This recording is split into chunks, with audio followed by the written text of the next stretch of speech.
Hello, and welcome back to Coin Lady channel. Tells the head of the SEC to stop his anti-crypto campaign after it gets going. The SEC may have won the case, but they weren't involved, so the spin doctors will tell you that. Ripple is performing cartwheels because it's only a minor detail of the case that they're unhappy with. Shooting bottles at this moron's face. The SEC's efforts to undermine their legal case against Coinbase and Binance are futile. A politician's proposal for the SEC to relax its stance on cryptocurrencies in light of the Torres Doctrine is a disaster for the agency as a whole. Wow, that's fantastic. Representative Richie Torres's characterization of the decision as a Torres Doctrine is, once again, a continuation of that. After a terrible day in court, New York Representative Richie Torres has called on United States Securities and Exchange Commission Gary Gensler to acknowledge the regulator's position on crypto.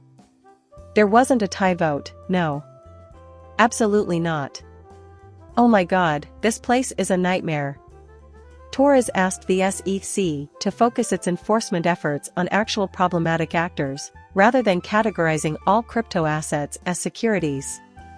Under Gary Gensler's leadership, the SEC has put out conflicting messages about cryptocurrency regulation that not only contradict the Commodity Futures Trading Commission, CFTC, but also regularly contradict each other.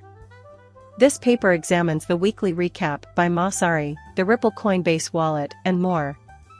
Here at the very top, XRP was designated not a security. That was what we wanted, and Brad Garlinghouse emphasized that we weren't doing this to risk any kind of legal repercussions by breaking the law. And to be clear, no one realized that selling the institutions in this way constituted a security breach. But you know what, it was, and unless they see an appeal, which they may, they'll pay up. That's simply the way the game works. But when we look at the numbers, we notice that they sold $703 million worth of XRP to institutional buyers, a sum that is far from insignificant.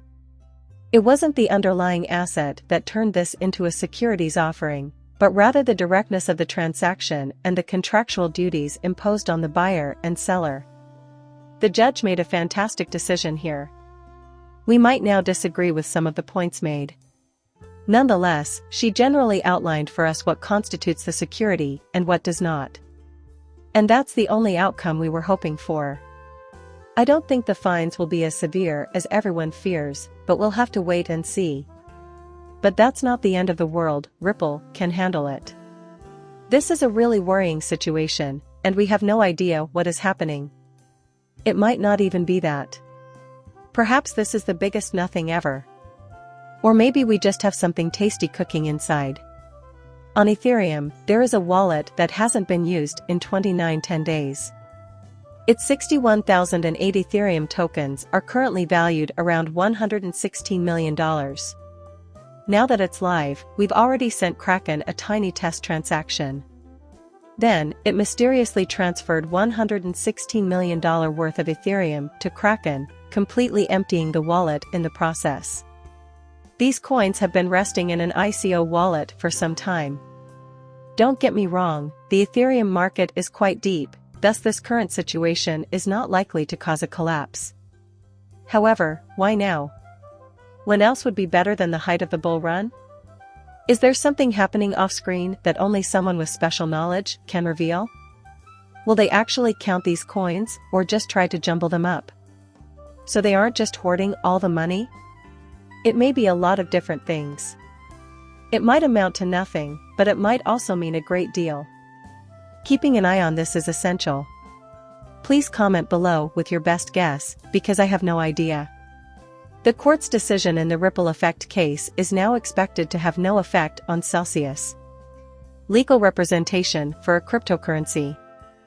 Lender has said, hey, if you're a token out here, the Ripple ruling is going to give clarity to a lot of people. That they are not securities is, of course, conclusive. But what Celsius did was dishonest, and dishonesty is dishonesty. That's irrelevant to me. Whatever it is that you do, it doesn't matter to me. You have figured out the secret. Nothing good can come of this, and I pray that Alex Mashinsky was brought to justice. He was completely at ease in that setting. And many people continue to put their faith in him even now. Most men attribute it to an honest blunder. And I can tell you this person didn't know what he was doing from the beginning. He just took money from investors and spent it without thinking twice, much like a Ponzi scheme. You have to call individuals out when they do something like this, since he hurt not only Celsius investors but the entire cryptocurrency industry by drawing unwanted attention to it. Because of the obvious deception involved, even a judgment with widespread impact cannot rule in favor of Celsius or Alex over Shinsky. Leave your thoughts in the comments. Please like and subscribe my channel. See you later, bye.